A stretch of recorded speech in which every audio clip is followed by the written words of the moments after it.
हम अभी फोकस कर रहे हैं एपिस्टेसिस पे। एपिस्टेसिस मतलब एक ऐसा जेनेटिक इंटरेक्शन जिसमें एक जीन का इफेक्ट दूसरे जीन के इफेक्ट को हाइड कर देता है या फिर छुपा देता है या फिर मॉडिफाई कर देता है।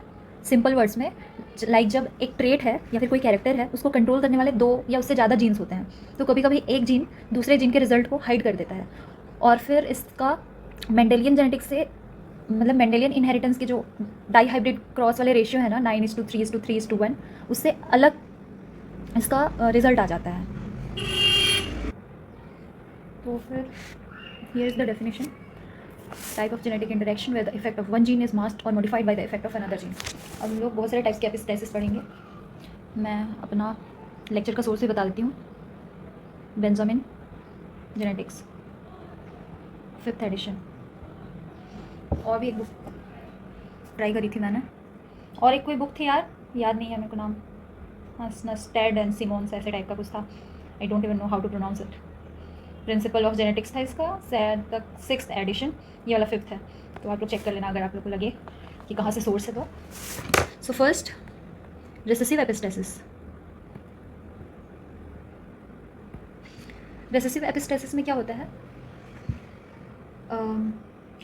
सिंपल वर्ड्स में जैसे कि वन जीन हमको चाहिए रहता है इन होमोजाइगस रिसेसिव फॉर्म, जो कि किसी भी दूसरे जीन को के इफेक्ट को ब्लॉक कर दे। ठीक है, for example coat colour in dogs, कोई स्पेशल डॉग वेराइटी थी, याद नहीं आ रहा। हाँ, लैब्राडोर रिट्राइवर, इनके कोट कलर्स होते हैं, उनमें ये रिसेसिव एपिस्टेसिस पाया जाता है।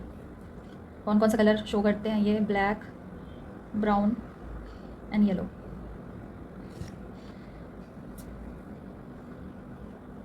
इसमें दो लोकाई में जीन का इंटरेक्शन होता है।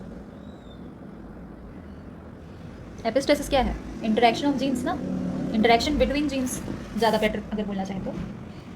इसमें का जैसे कि दो लोकाई जो है, टू लोकाई में से एक लोकाई क्या करता है अपना फर्स्ट लोकस। हाँ, तो जो ये फर्स्ट लोकस है ये क्या डिसाइड करता है या फिर डिटरमाइन करता है? Type of pigment produce. जो कोट कलर है उसमें जो भी पिगमेंट होगा वो कौन सा टाइप का पिगमेंट होगा, ये डिसाइड करता है first locus by skin cells.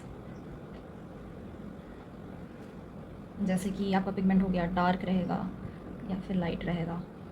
Okay, and second locus हमारा डिसाइड करता है पिगमेंट का डिपोजिशन। पिगमेंट प्रोड्यूस तो हो गया है, पर हेयर की जो शाफ्ट है उसमें पिगमेंट का डिपोजिशन हो रहा है या नहीं हो रहा है, ये चीज़ डिसाइड करता है सेकेंड लोकस। ये भी इंपॉर्टेंट है ना। अब इसमें हमारे जीन्स क्या क्या आ गया है? बी जीन, जैसे बुक में बताया वैसे बता रही हूँ, एंड ई जीन। ठीक है, तो बी, कैपिटल बी एलील जो है ये डोमिनेंट एलील है, डोमिनेंट एलील। ओके, ये डोमिनेंट एलील क्या करता है? ब्लैक पिगमेंट प्रोड्यूस करता है, ब्लैक यानी डार्क पिगमेंट। एंड जो स्मॉल बी है वो ब्राउन पिगमेंट प्रोड्यूस करता है। अब हमारा सेकेंड लोकस का ई एलील, ये करता है डार्क पिगमेंट प्रोड्यूस। अब इस डार्क में ब्लैक या ब्राउन दोनों हो सकते हैं। स्मॉल ई क्या करता है? लाइट की जगह बेटर हम लोग येलो बोल लेते हैं, येलो पिगमेंट प्रोड्यूस करता है। जैसा कि मेंडेलियन जेनेटिक्स का डाई हाइब्रिड क्रॉस था, उसमें हमारा फिनोटिपिक रेशियो क्या था? ये क्या लिखा मैंने? फिनोटिपिक रेशियो था हमारा 9:3:3:1। तो अब हम लोग इसका इसी टाइप में करते हैं। प्योर लाइन ले लिया हम लोग, ब्लैक डार्क पिगमेंट प्रोड्यूस करने वाले, इनको हमने क्रॉस किया ब्राउन येलो पिगमेंट प्रोड्यूस करने वालों से। हमारा क्या आता है? F1 जनरेशन आ रहा है हाइब्रिड। ओके, तो अब इसको हम लोग करेंगे सेल्फिंग करने से हमारा जीनोटाइप बनेगा और उसका क्या फिनोटाइप आएगा। यही खेल है मेंडेलियन इनहेरिटेंस से डिफरेंस का। मेंडेलियन इनहेरिटेंस आपको दिखाता है कि 9:3:3:1 आएगा डाई हाइब्रिड क्रॉस का रेशियो, बट यहाँ एपिस्टेसिस हो रही है, मतलब मास्किंग हो रही है जीन्स की, एक्सप्रेशन मास्क हो जा रहे हैं उनके। तो फिर जो ये रेशियो है, ये रेशियो इसमें क्या डिफ्रेंशिएशन बनेगा, ये चीज़ हमको बताना होता है इसमें। लाइक अब हम जीनोटाइप ले रहे हैं, यहाँ डैश की जगह पे स्मॉल बी भी हो सकता है, कैपिटल बी भी हो सकता है, और यहाँ पे इस वाली जगह में डैश की जगह में स्मॉल ई भी हो सकता है, कैपिटल ई भी हो सकता है. Similarly for this too, small B E. ठीक है, तो स्मॉल ई जहाँ पे आ रहा है वो क्या पिगमेंट प्रोड्यूस कर रहा है? येलो. ओके, यहाँ भी स्मॉल ई है, ये क्या प्रोड्यूस करेगा? येलो. बोला ना मैंने, यहाँ ये क्या करेगा? Yellow pigment produce. अब अगर हमारे पास कैपिटल ई है, ठीक है, अगर हमारे पास कैपिटल ई है तो ये जो बाजू वाला डैश है इसमें अगर कैपिटल ई आए या फिर स्मॉल ई आए, ये प्रोड्यूस करेगा डार्क ही पिगमेंट. डार्क पिगमेंट प्रोड्यूस करेगा. प्लस हमारे पास बी वाला कौन सा एलील है? स्मॉल बी वाला. तो कौन सा डार्क प्रोड्यूस करेगा? ब्राउन. अब यहाँ देख लेते हैं हम लोग, यहाँ पे बी भी है डोमिनेंट और यहाँ पे ई भी है डोमिनेंट, मतलब डार्क पिगमेंट भी प्रोड्यूस होगा और ब्लैक प्रोड्यूस होगा वो, क्योंकि हमारे पास कैपिटल भी है यहाँ पे ब्लैक.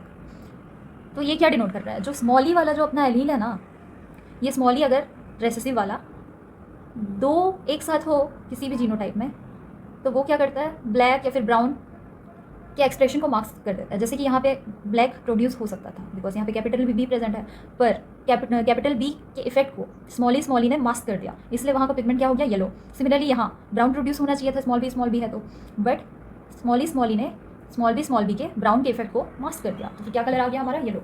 तो इसका रेशियो क्या रहता था कॉमन डाइहाइब्रिड क्रॉस में? 9:3:3:1. होमोजाइगस रिसेसिव वाला का तो यही रहता था ना, 1. अब येलो कितने हो गए हमारे मिला के? फिनोटाइप 4. क्या रेशियो हो गया? 9:3:4. अलग से लिख देते हैं. Phenotypic ratio in recessive epistasis is 9:3:4. ठीक है, इसमें क्या है? The presence of 2 recessive allele. 2 recessive allele की प्रेजेंस ने, स्मॉल ई की प्रेजेंस ने डोमिनेंट या फिर रेसेसिव जो भी एलील हो डिफरेंट लोकस के, उसके इफेक्ट को मास्क कर दिया है. Let me write this for clarity. The presence of 2 recessive allele, pen के साथ मेरे को फैमिलियर होना पड़ेगा थोड़ा सा, I am not comfortable. Starting है ना, मेरा फर्स्ट लेक्चर तो है ये. Recessive allele of homozygous type inhibits or masks the expression of dominant or recessive allele at different locus. Okay, just like here small e has masked the expression of black and brown color.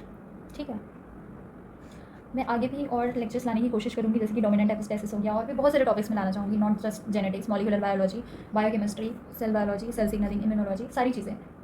But ये मेरा first lecture है तो मैं चाहती हूँ थोड़ा सा support और थोड़ा सा प्यार. अगर आपको ये लेक्चर अच्छा लगा हो तो प्लीज़ फॉलो करें. Thank you so much.